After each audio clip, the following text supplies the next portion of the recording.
Hello friends, welcome to Shruthi's food lab. ഇന്ന് നമ്മൾ ഉണ്ടാക്കാൻ പോകുന്നത് കൊഴുവ റോസ്റ്റ് ചെയ്ത അടിപൊളി പുട്ടാണ്. അപ്പോൾ റെസിപ്പിയിലേക്ക് കടക്കുന്നതിന് മുമ്പായിട്ട് ഈ ചാനൽ സബ്സ്ക്രൈബ് ചെയ്യാത്തവരുണ്ടെങ്കിൽ ഉറപ്പായിട്ട് സബ്സ്ക്രൈബ് ചെയ്യുക. സൈഡിലുള്ള ബെൽ ബട്ടൺ എനേബിൾ ചെയ്തിട്ടുണ്ടെങ്കിൽ നമ്മുടെ ലേറ്റസ്റ്റ് അപ്ഡേറ്റ്സ് എല്ലാം നിങ്ങൾക്ക് കിട്ടുന്നതായിരിക്കും. അപ്പോൾ ഇനി റെസിപ്പിയിലേക്ക് കിടക്കാം. അതിനായിട്ട് നമ്മൾ ആദ്യം ചെയ്യാൻ പോകുന്നത് കൊഴുവ റോസ്റ്റ് ചെയ്യുക എന്നുള്ള പരിപാടിയാണ്. ഈ മീനിന് നെത്തൊലി, ചൂട, കൊപ്പ എന്നൊക്കെ പല പേരുകളുണ്ട്. ഞാനിവിടെ 200 ഗ്രാം കൊഴുവ ക്ലീൻ ചെയ്തെടുത്തിട്ടുണ്ട്.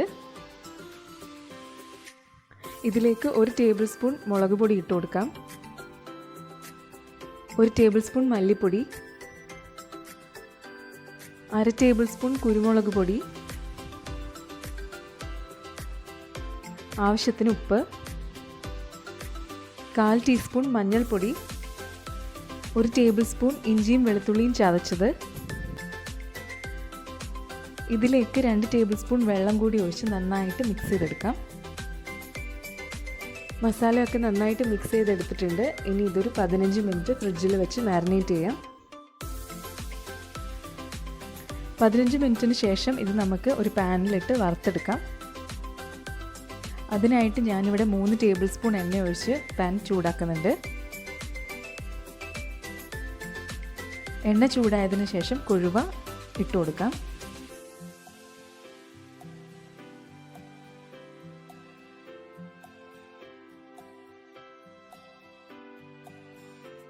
ഇതൊരു മീഡിയം ഫ്ലെയിമിൽ വെച്ചിട്ട് നമുക്ക് ഫ്രൈ ചെയ്തെടുക്കാം. അധികം ടൈമൊന്നും എടുക്കില്ല.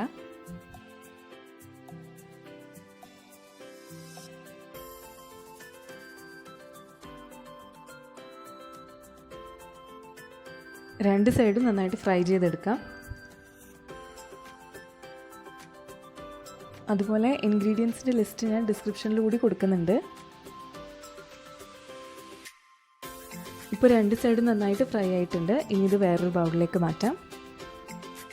ഫ്രൈ ചെയ്യുമ്പോൾ ഈ ഒരു കളറിൽ കിട്ടിയാൽ മതിയാവും, ഒരുപാട് ഡാർക്ക് ആവേണ്ട ആവശ്യമില്ല.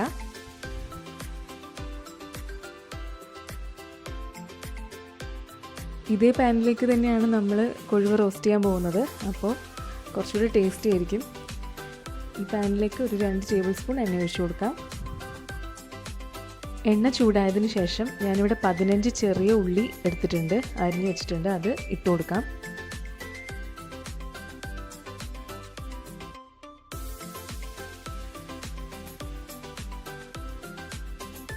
അത് ചെറുതായിട്ടൊന്ന് മിക്സ് ചെയ്തതിന് ശേഷം ഇഞ്ചിയും വെളുത്തുള്ളിയും ചതച്ചത് ചേർത്ത് കൊടുക്കാം. ഞാനിവിടെ 1 ടേബിൾ സ്പൂൺ എടുത്തിട്ടുണ്ട്.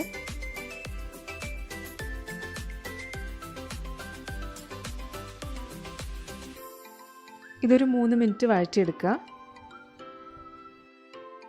അതിനുശേഷം 2 സവാള അരിഞ്ഞു വെച്ചിരിക്കുന്നത് ചേർത്ത് കൊടുക്കാം.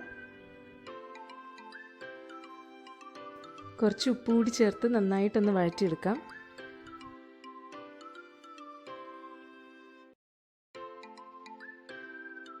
സവാള ചെറുതായിട്ടൊന്ന് കളർ മാറുമ്പോൾ തന്നെ ഒരു 3 പച്ചമുളക് ചേർത്ത് കൊടുക്കാം. ഇനി ഇതെല്ലാം കൂടി നന്നായിട്ട് വഴറ്റിയെടുക്കാം. നല്ല ബ്രൗൺ കളർ ആവുന്ന വരെ വഴറ്റിയെടുക്കാം. സവാള ഇപ്പോൾ കറക്റ്റ് പരുവത്തിനായിട്ടുണ്ട്. ഇനി ഇതിലേക്ക് 2 വലിയ തക്കാളി അരിഞ്ഞു വെച്ചത് ചേർത്ത് കൊടുക്കാം. ഈ തക്കാളി ഇനി ഒന്ന് ഉടഞ്ഞു വരുന്ന വരെ ഇത് വഴറ്റിയെടുക്കാം. വേണമെങ്കിൽ 2 സ്പൂൺ വെള്ളം കൂടി ചേർക്കാം. ഇപ്പോൾ തക്കാളി നന്നായിട്ട് ഉടഞ്ഞു വന്നിട്ടുണ്ട്. ഇനി ഇതിലേക്ക് നമുക്ക് മസാലപ്പൊടികളെല്ലാം ചേർത്ത് കൊടുക്കാം. ഞാനിവിടെ നല്ല സ്പൈസി ആയിട്ടാണ് ഇത് ഉണ്ടാക്കുന്നത്. നിങ്ങൾക്ക് എരിവ് കുറവ് മതിയെങ്കിൽ ഇത്രയും ആഡ് ചെയ്യേണ്ട ആവശ്യമില്ല. ഞാനിവിടെ 1.5 ടേബിൾ സ്പൂൺ മുളക് പൊടിയും 1 ടേബിൾ സ്പൂൺ മല്ലിപ്പൊടിയും 1/4 ടീസ്പൂൺ മഞ്ഞൾപ്പൊടിയും 1/4 ടീസ്പൂൺ കുരുമുളക് പൊടി ആഡ് ചെയ്യുന്നുണ്ട്. ഈ മസാലയുടെ പച്ചമണം മാറുന്ന വരെ നന്നായിട്ട് റോസ്റ്റ് ചെയ്തെടുക്കാം.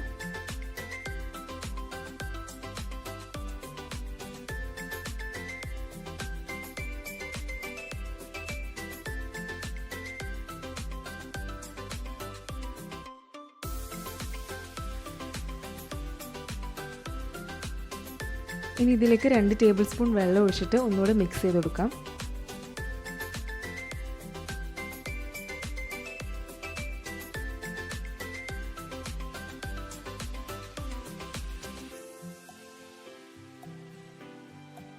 ഇനി ഇതിലേക്ക് 1/2 കപ്പ് വെള്ളം കൂടി ചേർത്ത് കൊടുക്കാം.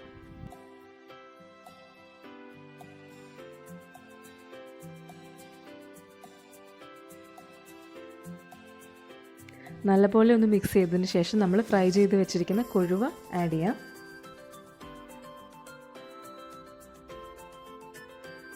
മസാലയിൽ ഇനി കൊഴുവ നന്നായിട്ട് മിക്സ് ചെയ്തെടുക്കാം.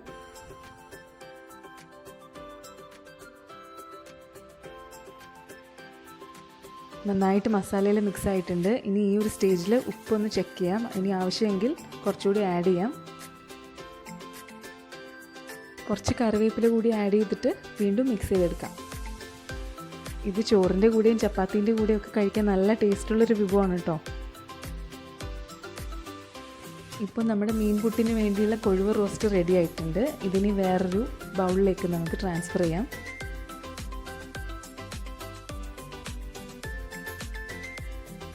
ഇനി നമുക്ക് പുട്ടുണ്ടാക്കുന്നത് എങ്ങനെയാണെന്ന് നോക്കാം. അതിനായിട്ട് ഞാനിവിടെ 1 കപ്പ് അരിപ്പൊടി എടുത്തിട്ടുണ്ട്. നിങ്ങൾക്ക് പുട്ടുപൊടി ഉണ്ടെങ്കിൽ അത് ഉപയോഗിക്കാം.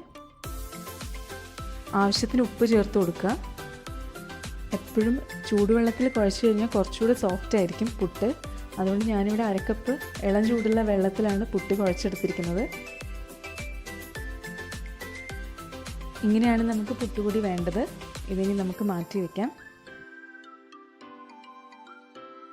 1 കപ്പ് തേങ്ങ ചിരകിയത് കൂടി മാറ്റി വയ്ക്കാം. ഇനി പുട്ടുകുറ്റിയിൽ എങ്ങനെയാണ് ലെയർ ചെയ്യുന്നത് നോക്കാം. ചില്ലിട്ടതിന് ശേഷം കുറച്ച് തേങ്ങ ഇട്ട് കൊടുക്കാം. അതിനുശേഷം പുട്ടിൻ്റെ പൊടി ചേർത്ത് കൊടുക്കുക.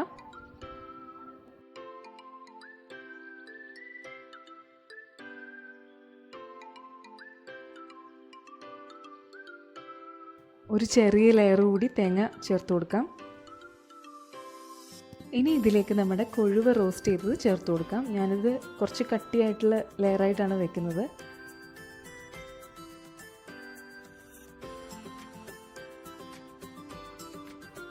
ഇനി ഒരു ലെയർ തേങ്ങ കൂടി ചേർത്ത് കൊടുക്കുക. വീണ്ടും പുട്ടുപൊടി ചേർക്കാം. അതിനുശേഷം മേളത്തെ ലെയർ തേങ്ങ കൂടി ചേർത്ത് അടച്ചു വയ്ക്കാം.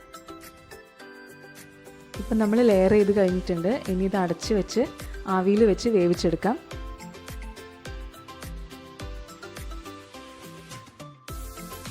ഇപ്പോൾ കൊഴുവ റോസ്റ്റ് ചെയ്ത പുട്ട് റെഡി ആയിട്ടുണ്ട്. നല്ല ടേസ്റ്റി ആയിട്ടുള്ളൊരു റെസിപ്പിയാണ്. എല്ലാവരും ഇത് വീട്ടിലൊന്ന് ട്രൈ ചെയ്ത് നോക്കുക. ഇന്നത്തെ റെസിപ്പി നിങ്ങൾക്ക് എല്ലാവർക്കും ഇഷ്ടമായി എന്ന് വിശ്വസിക്കുന്നു. ഇനി വേറൊരു റെസിപ്പിയായിട്ട് പിന്നെ കാണാം.